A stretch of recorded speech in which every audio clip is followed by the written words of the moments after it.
નમસ્કાર, to the point કાર્યક્રમમાં હું ધ્વની આપનું સ્વાગત કરું છું.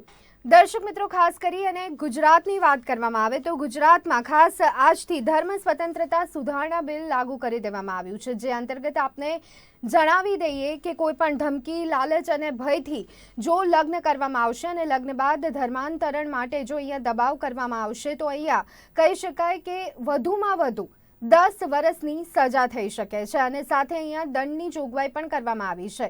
છેલ્લા ઘણા સમયથી આ પ્રકારનો એક કાયદો લાવવા માટે સરકાર પર દબાણ પણ જોવા મળી રહ્યું હતું અને અહીંયા સમાજ તરફથી પણ માંગ કરવામાં આવી રહી હતી. ત્યારે આખરે આ બિલનો અમલ આજથી ગુજરાતમાં શરૂ થઈ ગયો છે. ત્યારે તે જ મુદ્દે હાલ આપણે ચર્ચા કરીશું, નિષ્ણાંતોના મત જાણીશું કે તેમનું આ બાબતે શું માનવું છે. તો આ ચર્ચા માટે અત્યારે હાલ મારી સાથે જોડાઈ ગયા છે સોનલ જોશી, કે જેઓ પોતે એડવોકેટ છે, સોશિયલ એક્ટિવિસ્ટ છે, સાથે દાનિશ કુરેશી કે જેઓ પોતે મુસ્લિમ અગ્રણી છે અને સોશિયલ એક્ટિવિસ્ટ છે. બંને મહેમાનોનું ટુ ધ પોઈન્ટ કાર્યક્રમમાં સ્વાગત છે. સૌથી પહેલા નાનીજી, આપનાથી ચર્ચાની શરૂઆત કરવા માંગીશ. ધર્મ સ્વતંત્રતા સુધારણા બિલ કે જેનો આજથી અમલ ગુજરાતમાં શરૂ થઈ ગયો છે, સૌથી પહેલા આપની પ્રતિક્રિયા અને આ બિલ કેવી રીતે જોઈ રહ્યા છો? આ બિલ શું છે આપની દ્રષ્ટિએ? ધર્મ સ્વતંત્રતા સુધારણા એકચ્યુઅલમાં જે હેડર સાથે એને રિસ્ટ્રિક્શન મૂક્યું છે ગુજરાત સરકારે, એની સામે જ વાંધો છે. બિલમાં સુધારો એ રીતે લાયા છે, ધાર્મિક સ્વતંત્રતાના નામે એક માણસ જે વ્યસ્ત છે, 18 વર્ષથી મોટી ઉંમરનો છે, જે પોતાનો ડિસિઝન નથી લઈ શકતો, એની મરજી વિરુદ્ધ જઈને એક પ્રકારનો કાયદો બનાવીને ઇન્ટરફેથ મેરેજ માટે જે રીતે આ લોકોએ કન્વિક્શન અને એની સજાની જોગવાઈઓ કરેલી છે સુધારાની અંદર, એ બહુ જ નિંદનીય છે. અને આવા કાળા કાયદાઓ, જે ગેરકાનૂની કાનૂન ગુજરાત સરકારે જે બનાવ્યો છે, એ આવકારવા લાયક તો છે જ નહીં, ઉપરથી ખંડન કરવું જોઈએ, આની નિંદા કરવી જોઈએ. એનું કારણ છે કે ફ્લોર ઓફ એસેમ્બલી જે છે તે એક કસ્ટડી છે કોન્સ્ટિટ્યુશનની, અને કોન્સ્ટિટ્યુશનલ કસ્ટડી જેની પાસે છે એ લોકોની જવાબદારી છે એના કોન્સ્ટિટ્યુશનલ રાઇટ મેન્ટેન કરવાની, જે ભારતના નાગરિકોને સ્વેચ્છાએ મળી શકે. હવે જ્યારે તમે પર્સનલ લાઈફમાં ઇન્ટરવીન કરો, સરકારની પાસે કોઈ અધિકાર બંધારણીય રીતે છે નહીં કે કોઈ પણ વ્યક્તિની પર્સનલ લાઈફની અંદર એ ઇન્ટરવીન કરે. હું કોની જોડે રહું, કોની જોડે પ્રેમ કરું, કોની જોડે લગ્ન કરું, એ સરકારનો મતલબ નથી. હા, ત્યાં કોઈ એબ્યુઝન થયું હોય, કોઈ પણ પ્રકારની હિંસા થઈ હોય કે કોઈ પણ પ્રકારની છેતરપિંડી થઈ હોય, એ કોઈ પણ નાગરિક સાથે કરે, કોઈ પણ પુરુષ સાથે કરે, કોઈ પણ સ્ત્રી સાથે કરે, કોઈ સ્ત્રી પુરુષ સાથે કરે, તો પણ કાયદાઓ તમામ છે. બાબત જ્યારે આપ આ વાત કરી રહ્યા છો, પરંતુ અહીંયા સર્વ લોકો દ્વારા આ કાયદાને સ્વીકારવામાં આવ્યો છે. જે રીતે આપે કહ્યું કે જે અમુક પર્સનલ ડિસિઝન્સ હોય અથવા તો જે છૂટછાટ હોય, વ્યક્તિને મળતી હોય, તેની પર એક તરાપ મારવાની આ નીતિ સરકારની જોવા મળી રહી છે. તો આખરે તેનો વિરોધ ક્યાં થઈ રહ્યો છે? અન્ય સમાજ દ્વારા અથવા તો અન્ય લોકો દ્વારા? જો એક વસ્તુ ધ્વનિ હું બહુ સ્પષ્ટ કરી દઉં, આપણે ત્યાં જે ડેમોક્રેસી છે એ વેસ્ટર્ન કલ્ચરથી એડોપ્ટેડ ડેમોક્રેસી છે. હવે ડેમોક્રેસીની જ્યારે આપણે વાત કરીએ તો ડેમોક્રેટિક કન્ટ્રીની અંદર આપણું જે સેક્યુલર સ્ટ્રક્ચર છે આખું, એની અંદર ગવર્મેન્ટ, સરકાર દ્વારા કમ્યુનલ હાર્મની ઉદ્ભવે એવા પ્રોગ્રામ આપવા જોઈએ, પ્રેરિત પ્રોગ્રામો આપવા જોઈએ. હું જે કો પેનલિસ્ટ છે એમને તમને પૂછવા માંગુ છું કે ગુજરાત રાજ્ય સરકાર દ્વારા કયા જ કમ્યુનલ હાર્મનીના પ્રોગ્રામ આપવામાં આવે છે? હવે ઇન્ટરફેથ મેરેજ એક એવો પ્લેટફોર્મ રહી ગયો હતો જ્યાંથી તમે કમ્યુનલ હાર્મની ઉદ્ભવી શકતા હતા. હવે એના માટે પણ વસ્તુ તમે સમજો, ઇન્ટરફેથ જ્યારે મેરેજ હોય ને તો બંને પાત્રના પરિવારજનો ક્યારેય રાજી હોય નહીં. આ યુનિવર્સલ ફેક્ટ છે. એ ગમે તેના પરિજનો હોય, મારા હોય, તમારા હોય કે કોઈના બી હોય, એ હોય જ નહીં. પણ વસ્તુ જે રીતે આપ વાત કરી રહ્યા છો, કદાચ આપ આ વાત સાથે પણ સંમત નહીં થાવ કે અહીંયા ધર્માંતરણ કરી અને યુવતીઓનો જેહાદી પ્રવૃત્તિઓમાં ઉપયોગ કરવામાં આવે છે, જે રીતે અહીંયા છેતરપિંડી કરવામાં આવે છે. શું આ તમામ બાબતો કોઈ પણ સમાજની દીકરી સાથે બને, એક નાગરિક તરીકે આપણને પસંદ આવે? સૌથી પહેલા તો જે લવ જિહાદનો જે કોન્સેપ્ટ છે ને, આ સુધારણા સાથે કઈ લેવા દેવા નથી. બીજું હું તમને કહી દઉં કે હાદિયા કેસની અંદર સુપ્રીમ કોર્ટે જે જજમેન્ટ આપેલું છે, બેન સોનલબેનને ખ્યાલ હશે, સુપ્રીમ કોર્ટે જે જજમેન્ટ આપેલું છે એ માઇલસ્ટોન જજમેન્ટ છે. એના પછી લેટેસ્ટ કોઈ એનાથી વિપરીત કોઈ જજમેન્ટ આવ્યું નથી. એની અંદર લવ જિહાદની આખી વ્યાખ્યા કરી દેવામાં આવી છે કે આવું કોઈ કોન્સેપ્ટ ક્યાંય દેખાયું નથી. એને અંદર ઇન્વેસ્ટિગેશન કર્યું હતું અને એના રિપોર્ટમાં શૂન્ય નીકળીને આવેલું છે. હવે જે લોકો પોલિટિકલ પેનિટ્રેશન કરવા માંગે છે, આનું કમ્યુનલ ડિસહાર્મની ક્રિએટ કરવા માંગે છે અને કમ્યુનલ ડિસહાર્મની ક્રિએટ કરીને જેમને એમ જે છે સત્તા મેળવવાનું છે એ માટેના આ બધા પ્રપંચો છે ધ્વનિ, એનાથી વિશેષ કશું જ નથી. બિલકુલ. જ્યારે સુપ્રીમ કોર્ટે કહી સોનલજી, દીધેલું હોય આપનું શું માનવું છે જે ધર્મ સ્વતંત્રતા સુધારણા બિલ લાગુ કરવામાં આવ્યું છે એને આપ એક તો કેવી રીતે જોઈ રહ્યા છો, અને શું માત્ર ને માત્ર હિન્દુત્વના નામે ટાર્ગેટ કરવામાં આવી રહ્યું છે? જે રીતે અહીંયા દાનિશજી કહી રહ્યા છે એ પ્રમાણે જો અર્થ નીકાળીએ તો ના ધ્વનિ, એકચ્યુઅલી બહુ જરૂરી હતું, કારણ કે આનો જે ઉપયોગ હતો ધ્વનિ બહુ જ ખરાબ રીતે લોકો કરતા હતા, અને આ જે ધાર્મિક સ્વતંત્રતા જે કાયદો લાવવામાં આવ્યો છે જરૂરી હતો. લવ જેહાદના નામે કેટલી દીકરીઓ સાથે કેટલું ખોટું થતું હતું, અને આપણે એવા ઘણા કિસ્સાઓ આપણે જોયા પણ છે, નોંધાયા પણ છે. અને જ્યારે ગવર્મેન્ટે ઇનિશિયેટિવ લેવામાં ખરેખર બહુ મોડી પડી છે. બીજા બધા રાજ્યોની અંદર આ કાયદો ક્યારનો આવી ગયો હતો, સૌથી છેલ્લા આપણે છીએ, અને આ ખરેખર જો ઇનિશિયેટિવ પહેલા લીધું હોત તો બહુ સારું હતું. બીજી વાત કીધી કે જે દાદાજીએ કીધું કે પ્રોગ્રામ નથી થતા, તો એવું કહેવા માંગીશ કે ઘણા બધા એનજીઓ છે, ઘણા બધા લોકો છે, હું પણ એમાં અંદર આવું છું, બધા જ લોકો ભેગા મળીને કંઈક ને કંઈક આવા પ્રોગ્રામોની અંદર રહેતા હોય છે. ત્યાં આગળ લવ સોહાગની વાતો છે, એ બધી જગ્યાએ કનેક્ટિવિટી છે, પરંતુ ક્યાંક ને ક્યાંક જે ધર્મના નામે ઢાક વિચારો કરવામાં આવે છે, અમુક લોકો એવા છે કે જે લોકો આવી રીતે મિસયુઝ કરે છે, પર્ટિક્યુલર રેકેટો ચલાવવામાં આવે છે, રેકેટો ચલાવીને કોઈ પણ રીતે દીકરીઓને ફસાવવામાં આવે છે અને ત્યારબાદ એને છોડી મૂકવામાં આવે છે. આવો પણ રેશિયો ક્યાંક ને ક્યાંક ગવર્મેન્ટના ચોપડે નોંધાયેલો છે. એવું નથી કે પર્ટિક્યુલર આ ગવર્મેન્ટ છે કે એ ગવર્મેન્ટ છે, આ કેટલાય બધા ગુનાઓ પહેલા પણ નોંધાયેલા છે. અને જ્યારે ક્યાંય ને ક્યાંય કોઈ પણ દીકરી સાથે કંઈ પણ ખરાબ થાય છે તો એ વસ્તુ ખોટી છે, અને એટલે જ હું આ જે બિલ આવ્યું છે એને સપોર્ટ કરું છું. કોઈ પણ વ્યક્તિ 18 વર્ષની ઉપરની ઉંમરની હોય, પરંતુ દીકરીઓ બહુ વર્નેબલ હોય છે, સિચ્યુએશન્સ એમની એવી હોય છે, ઇમોશન્સ હોય, ઘરની ઘણી બધી વસ્તુઓ ઇફેક્ટ કરતી હોય છે. જ્યારે દીકરીઓ ઉપર જ્યારે કોઈ પણ ટ્રોમેટિક સિચ્યુએશન્સમાંથી પસાર થતી હોય, ચાહે ઘરના ઝઘડાની વાત કરીએ, ડોમેસ્ટિક વાયલન્સની વાત કરીએ, એમના કરિયરને લઈને કરીએ, એમના પ્રેમ ભંગને લઈને કરીએ, આવા ટાઈમે પર્ટિક્યુલર આવા જે તોફાની તત્વો હોય છે એ તાકમાં બેઠેલા હોય છે અને એમને લઈ જાય છે. અને પછી જ્યારે એ કોઈ ને કોઈ હિસાબે એમને આવા ઘણા બધા કિસ્સાઓ મારા પણ ધ્યાનમાં આવેલા છે.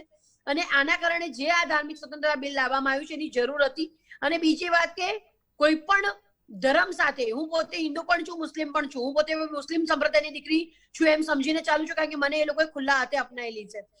પરંતુ હું એક વસ્તુ 100% કહીશ, ચાહે હિન્દુ હોય કે મુસ્લિમ હોય, ક્યારે પણ કોઈ પણ બદ નિયતથી કોઈ પણ વસ્તુ કરે છે તો એ બિલકુલ ખોટી છે. અને આની અંદર કોઈ પર્ટિક્યુલર જેહાદની વાત ખાલી ને ખાલી મુસ્લિમ સંપ્રદાયનું ક્યાંય નામ નથી, ક્યાંય ટાંકવામાં નથી આવ્યું. ક્યાંક ને ક્યાંક હિન્દુઓ દ્વારા પણ જો પ્રયત્ન કરવામાં આવશે તો એમની ઉપર બી કાર્યવાહી થશે. સીધી વાત છે કે કોઈ પણ ધર્મના લોકો આ પ્રકારનું કૃત્ય કરશે તો બધા જ માટે અહીંયા સજા સરખી છે, કાયદો સરખો છે.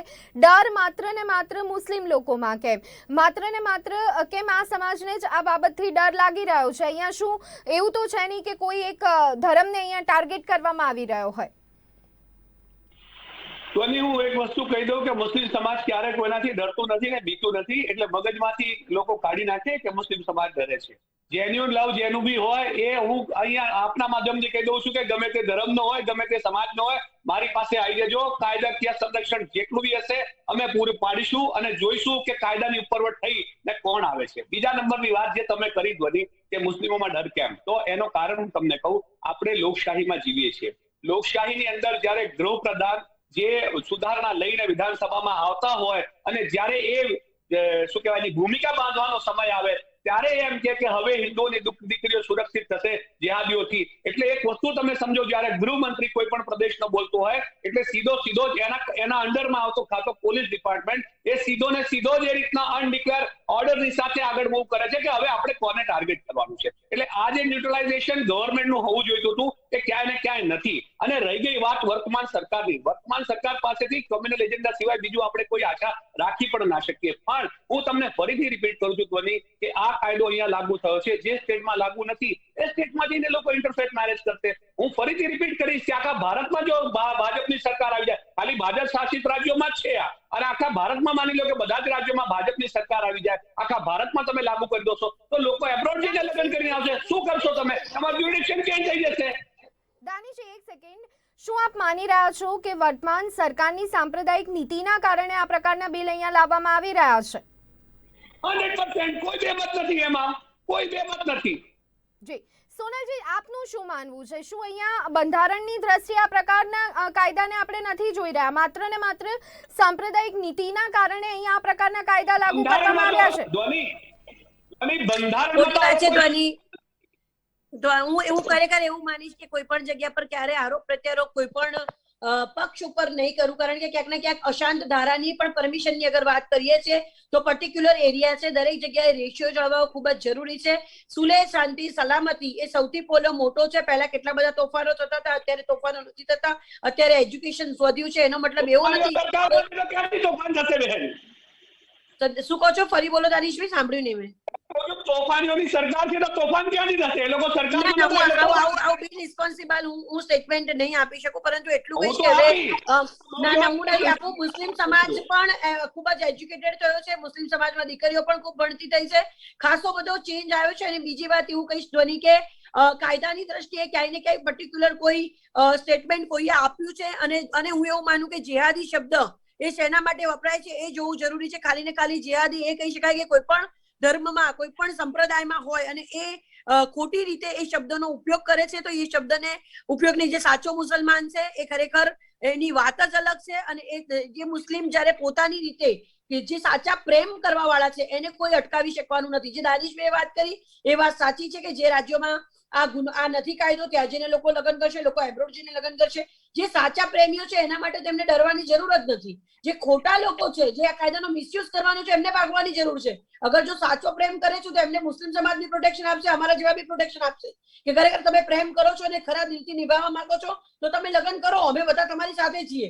પરંતુ ક્યાં ક્યાં બદ ઈરાદો છે, ઘણી સંસ્થાઓ કામ કરે છે. દરેક દાનિશભાઈ તમારા એકલાની વાત નથી કે મુસ્લિમ સંપ્રદાયમાં ક્યાંક ને ક્યાંક દરેક સંપ્રદાયની અંદર આવા લોકો જોવા મળે છે કે જેમને બહુ મજા આવતી હોય છે પોતાનો ઝંડો ગાળવા માટે.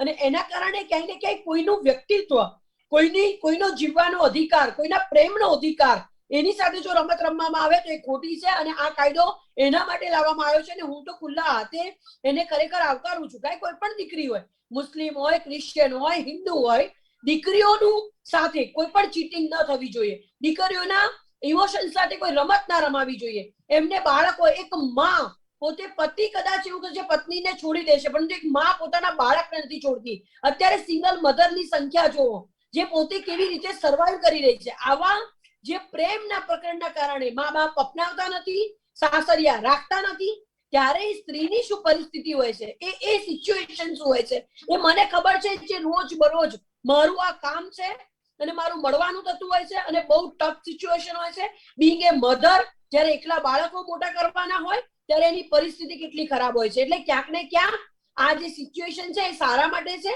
અને દીકરીઓનું ભવિષ્ય રોડાય નહીં. અને એક વસ્તુ એવી નથી દાનિશભાઈ, પ્રેમ થઈ ગયો, ખોટો યુઝ થઈ ગયો, એ છાપ કોઈ પણ પુરુષ હોય કે સ્ત્રી હોય એના મગજ ઉપર રહેતી હોય છે. સ્ત્રી સ્વભાવે કોમળ છે, ઇનોસન્ટ છે, ઇમોશનલ છે. જયારે એનો પ્રેમભંગ થાય છે અથવા તો એના ઇમોશન સાથે રમત રમાય છે, એ એના મગજ પરથી એ છાપ ક્યારે પણ જતી નથી. અને એના માટે અગર જો દીકરીઓને કોઈ બી જાતનું પ્રોટેક્શન મળતું હોય તો હું એને આવકારું છું ને હું આ કાયદાને ખુલ્લા દિલે આવકારું છું. વ્યક્તિગત રીતે પણ સોનલબેને અહીંયા કારણો આપ્યા કે કયા કારણોસર તેઓ આ જે કાયદો છે તેને અપનાવી રહ્યા છે. અને સાથે બીજી એક વાત અહીંયા કરીએ તો બંધારણની દ્રષ્ટિએ પણ આ કેટલું યોગ્ય રીતે થયું છે તે વાત પણ અહીંયા સોનલબેને કરી. તો આખરે આમાં ખોટું શું હોઈ શકે છે? વિરોધ આટલો કેમ છે? દરેક સમાજ માટે, દરેક સમાજના લોકો માટે, દરેક નાગરિક માટે અહીંયા કાયદો સરખો કામ કરી રહ્યો છે, ત્યારે વિરોધ એક બાજુથી કેમ જોવા મળી રહ્યો છે? સૌથી પહેલા તો સોનલબેને જે વાત કરી બેન દીકરીની સુરક્ષાની, એની સામે મને કોઈ વાંધો નથી. બહેનોને અને દીકરીઓને સુરક્ષા મળવી જોઈએ, કોઈ પણ ધર્મની, સંપ્રદાયની, કોઈ પણ સમાજની હોય એની સામે મારો વાંધો નથી. મારો જે વાંધો છે, જે હું તમને કહી રહ્યો છું કે જે રીતે ટાર્ગેટ કરવાની વાત છે ને, એની અંદર એક વસ્તુ તમને કહું કે આપણે લવ અને જિહાદની જયારે આપણે વાત કરી તો love is a English word અને જિહાદ ઇઝ અ અરબિક વર્ડ. હવે સ્વતંત્ર ગુજરાતની અંદર માતૃભાષા ગુજરાતી છે, સરકારને બીજા કોઈ શબ્દો જ નથી મળ્યા. એટલે એ જે પેનિટ્રેશન છે ને હેટરેટનો, આપણને વાંધો એની સામે છે. તમે વસ્તુને સમજો. હું કોઈનો બી વિરોધ નથી કરતો, હું ક્યાંય એવો ભાષ ઉભો નથી કરવા માંગતો કે કોઈ બેન દીકરીની સાથે છેતરપિંડી થતી હોય. દાનીજી, અહીંયા માત્ર ને માત્ર શબ્દ પ્રયોગ સામે આપને વાંધો છે, બાકી આ કાયદાની સાથે આપ સંમત થઈ રહ્યા છો? આખા એમેન્ડમેન્ટની અંદર ક્યાંય લવ જિહાદના વર્ડનો ઉપયોગ જ નથી, તમે જોઈ લો. પણ જે રીતે એનું પેનિટ્રેશન કરવામાં આવે છે ને, હું તમને એટલે જ તો કહું છું કે ગૃહમંત્રી જ્યારે ફ્લોર ઓફ એસેમ્બલી પર ઉભા રહીને ગેરજવાબદાર પૂર્વક નિવેદન આપે એ બહુ જ નિંદનીય કહેવાય. અને એ ચલો ધર્મ આપણે વિશે નિવેદનને દાનીજી આપણે એ નિવેદનને ભૂલી જઈએ તો વ્યક્તિગત રીતે આપનું શું માનવું છે? વ્યક્તિગત રીતે આપનું શું માનવું છે કે આ કાયદો કેટલો જરૂરી હતો? આ કાયદો કેટલો જરૂરી હતો અને કેટલો ઉપયોગી સાબિત થઈ શકે છે? સાંભળો મારી વાત. બેન દીકરીઓની સુરક્ષા માટે આપણી પાસે ઓલરેડી તો લો કહી દો. એક્ઝિસ્ટ કરે જ છે. હવે જ્યારે જી દાનીજી જે અર્થની સાથે આપ સમજાવી રહ્યા છો એ અર્થ બાજુમાં મૂકી દઈએ તો આપને આ કાયદો કેવો લાગી રહ્યો છે? પણ બંધારણને કઈ રીતે હું બાજુમાં મૂકી દઉં છું? હું બંધારણને કઈ રીતે બાજુમાં મૂકી દઉં? જે અધિકારો બંધારણે આપેલા છે 18 વર્ષથી મોટી વ્યક્તિને સેલ્ફ ડિસિઝન માટેના, એની ઉપર જ્યારે ગવર્નમેન્ટ સત્તા તરીકે બંધારણની દ્રષ્ટિએ એક સેકન્ડ દાનીજી આપણે સોનલબેન પાસેથી જ જાણી લઈએ. તેઓ પોતે ધારાશાસ્ત્રી છે. સોનલબેન, કયા આધારે આ કાયદો અહીંયા આપણે યોગ્ય ગણી શકીએ છીએ? જે રીતે 18 વર્ષની ઉપરની વ્યક્તિને જે છૂટછાટ આપવામાં આવી છે, ક્યાંક દાનીજી એ રીતે અહીંયા કોરિલેટ કરી રહ્યા છે કે આ એક તરાપ છે. આ બાબતને કઈ રીતે આપ જોઈ રહ્યા છો? આમાં એમાં એવું કહેવામાં આવે છે ધ્વનિ કે જે રીતે સાચી વાત છે, એમને જે કીધું લવ જેહાદના નામનો ક્યાંય કોઈ ધાર્મિક વસ્તુનો ક્યાંય પણ આ કાયદાની અંદર ક્યાંય ઉલ્લેખ કરવામાં નથી આવ્યો. એવું કહી શકાય કે હા, આ જે પર્ટિક્યુલર શબ્દનો લોકોએ ઉપયોગ કર્યો છે એ ઉપયોગ નહીં કરવો જોઈએ, કારણ કે ધાર્મિક સ્વતંત્રતાના નામે જે બિલ રજૂ કર્યું છે એ બિલ જેન્યુઅન છે અને જરૂરી છે. 18 વર્ષનો વ્યક્તિ જો કોઈ હોય ધ્વનિ, તો એને કંઈક આતંકી પ્રવૃત્તિમાં જવા માટે અથવા તો કોઈના ઘરે લૂંટફાટ કરવા માટે કે ચોરી કરવા માટે એને જવા ન દેવાય. એટલે આ એ પ્રમાણેમાં આઈપીસી નો જેમ કાયદો છે, આ દીકરીઓ માટે સ્પેશિયલ લવ જેહાદ ધર્માંતરણનો કાયદો, અને આપણે નવાઈ લાગશે અગરધ્વની નવાઈ લાગશે, સૌથી વધારે દેશો મુસ્લિમ કન્ટ્રીઝ છે.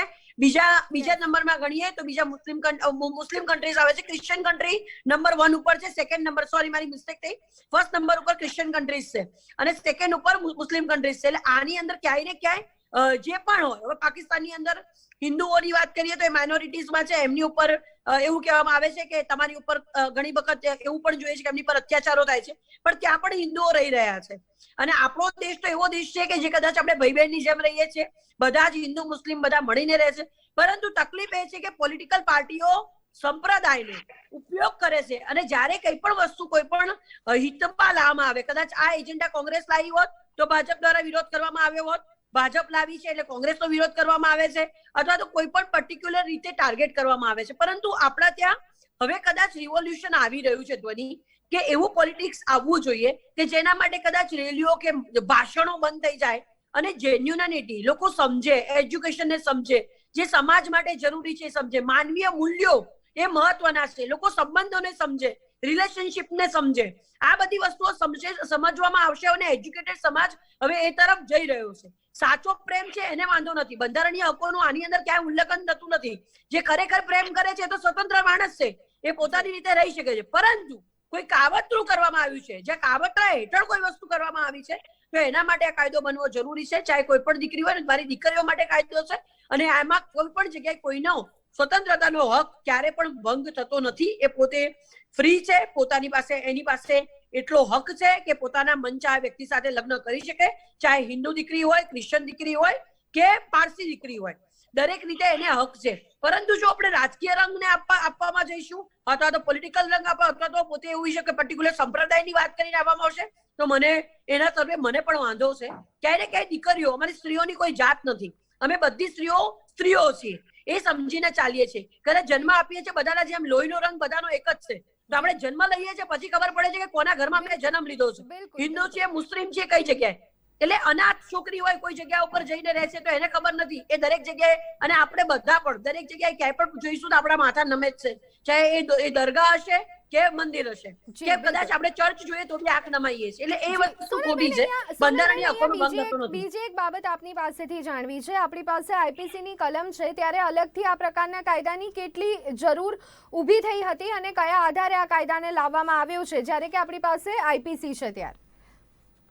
આમાં એવું છે ધ્વનિ, બહુ બધા અવાજો ઉઠ્યા અને બધા લોકો એવું કીધું છે કે આઈપીસી છે, પણ આઈપીસી સિવાય જયારે કોઈ ધર્મ ને વચ્ચે લાવીને જયારે કોઈ જગ્યાએ ધર્માંતરણ કરવાનો પ્રયત્ન કરતો હોય ને અને જે પ્રમાણે દીકરીની સાથે કરતો હોય, જો પર્ટિક્યુલર જેવી રીતે ટાડા છે, પાસા છે, મેં તમને પહેલા પણ કીધું કે અશાંત ધારો છે અગર ધ્વનિ જે લોકો શહેરમાં રહે છે અશાંત ધારા પરમિશન લેવી પડે છે.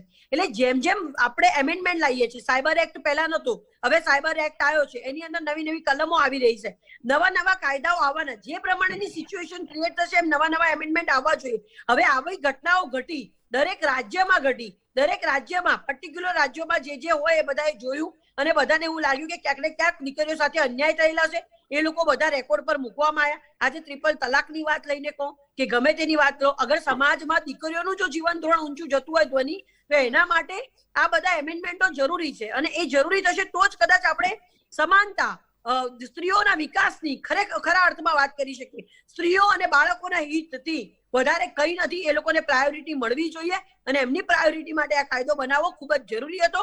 કે ધર્મની આડશમાં, પ્રેમની લાલચમાં બીજા ઘણા બધી પ્રવૃત્તિઓ થતી હતી, એના માટે કાયદો જરૂરી હતો. બિલકુલ દાનિશજી, ધર્મની આડમાં, પ્રેમની આડમાં ઘણી બધી પ્રવૃત્તિઓ થતી હતી, જે રીતે સોનલબેને કહ્યું, અને આખી એક મૂવમેન્ટ ચાલી રહી હતી, એ આપણે સૌ કોઈએ જોયું છે. ત્યારે આ કાયદો કેટલો ઉપયોગી સાબિત થઈ શકે છે આપ પણ જાણતા હશો. સાથે આ પ્રકારની પ્રવૃત્તિઓ બંધ થાય, કદાચ કાયદા સાથે આપ સંમત નથી, પરંતુ આ પ્રકારની પ્રવૃત્તિઓ બંધ થાય તેના માટે એક આપની અપીલ રહેશે અહીંયા. ધ્વનિ, હું એટલું જ કહેવા માંગીશ કે સોનલબેને જે વાત કીધી કે 18 વર્ષનો વ્યક્તિ થઈ જાય તો એને કઈ આતંકવાદી પ્રવૃત્તિ માટે છૂટછાટ ના મળી જાય, એક વસ્તુ સમજી લેવાની જરૂર છે. કોન્સ્ટિટ્યુશન આપણને રાઇટ ટુ રિલિજન ફ્રીડમ આપે છે, રાઇટ ટુ ટેરરિઝમ ફ્રીડમ નથી આપતો. એટલે હું કોન્સ્ટિટ્યુશનની જ વાત કરતો હતો ને, એની પર ફરીથી આપણે છીએ કે જે વસ્તુ ગેરબંધારણીય હું સમજુ છું એના માટેની અપીલ જ કઈ રીતે હોઈ શકે. હું તમને ફરીથી રિપીટ કરું છું, બે વસ્તુને તમે સેગ્રીગેટ કરી જુઓ. હું કોઈ પણ બેન દીકરીના હક અધિકારની ઉપર તરાપની વાત નથી કરતો. જેની સિક્યોરિટી વધતી હોય તો વધવી જોઈએ, મને વાંધો નથી. પણ જ્યારે કોઈ તમે એક ધર્મ, એક સંપ્રદાયને, એક સમાજને જ્યારે તમે ટાર્ગેટ કરવાની વાત કરશો તો પછી અમારે ના છૂટકે બોલવું પડશે. અને હું તમને ફરીથી રિપીટ કરું છું, સોનલબેન બી અહીંયા છે, એ પોતે એડવોકેટ છે, તમે એઝ એન એન્કર છો. આપણે 1 વર્ષ પછી ડેટા સાથે મળીશું. તમે જોજો, ધર્મ આધારિત ડેટામાં આપણે જોઈશું કે કેટલા કયા ધર્મના છોકરાઓ આ રીતના સ્કેન્ડલની અંદર એફઆઈઆર બની છે. બીજી વાત જે સોનલબેને કરી કે લોકોની ડિમાન્ડ હતી કે ભાઈ આ રીતની પ્રવૃત્તિઓ થતી રહી છે, તો સરકારે આજ દિન સુધી આંકડા બહાર પાડ્યા નથી. આપણે સરકાર પાસેથી જાણવાના પ્રયત્નો કર્યા કે ભાઈ આ રીતની જે કોન્સ્પિરસી થઈ હોય તો એના તમે અમને આંકડા આપો. સરકારે આજ દિન સુધી કોઈ પણ આંકડો બહાર પાડ્યો નથી કે ભાઈ આ રીતના લવ જેહાદના કેટલા કિસ્સા થયા છે, એમાં કોન્સ્પિરસી ક્યાં સુધીની ગઈ છે, કેટલા લોકો એની પાછળ કોન્સ્પિરસી મળ્યા છે. હું સમજુ છું ત્યાં સુધી કોઈ કોન્સ્પિરસી કરી ના કરતો હોય એવા શખ્સોને છોડવા ના જોઈએ, એની સામે મને વાંધો નથી. પણ જ્યારે તમે રિસ્ટ્રિક્શનની વાત કરો છો, સામાન્ય વ્યક્તિને જે બિલકુલ સુલે અને શાંતિમાં ઈચ્છતો નાગરિક હોય, જે પોતાની રોજની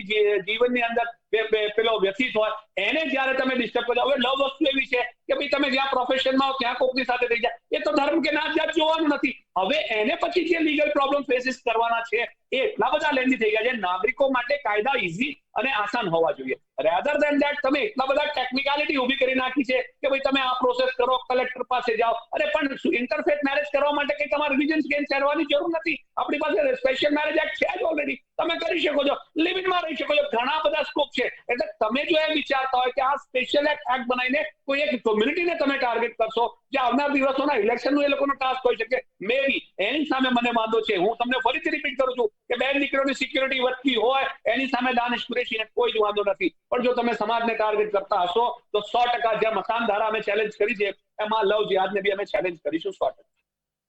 જી બિલકુલ. તો દર્શક મિત્રો, ખાસ કરી અને જે એક બિલ, ખાસ ગુજરાત ધર્મ સ્વતંત્રતા સુધારણા બિલ 2021નો અમલ આજથી ગુજરાતમાં શરૂ થઈ ગયો છે અને તે જ સંદર્ભે અત્યારે હાલ આપણે ચર્ચા કરી રહ્યા હતા. આ ચર્ચામાં મારી સાથે જોડાયા હતા સોનલ જોશી અને સાથે દાનિશ કુરેશી. બંને મહેમાનોનો ખૂબ ખૂબ આભાર. તો દર્શક મિત્રો, ટુ ધ પોઈન્ટ કાર્યક્રમમાં અત્યારે બસ આટલું. રજા આપશો.